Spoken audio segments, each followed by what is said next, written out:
আমার কলিজাটা পোড়া, আমি একটা জ্যান্ত মরা।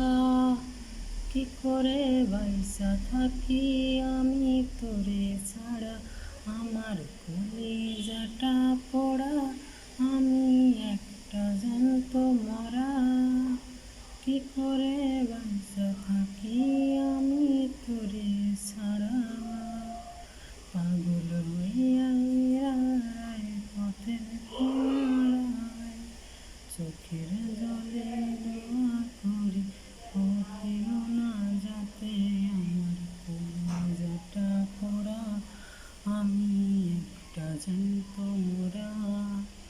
কি করে বাইসা থাকি আমি তোরে ছাড়া। আমার কলিজাটা পোড়া, আমি একটা জ্যান্ত মরা। কি করে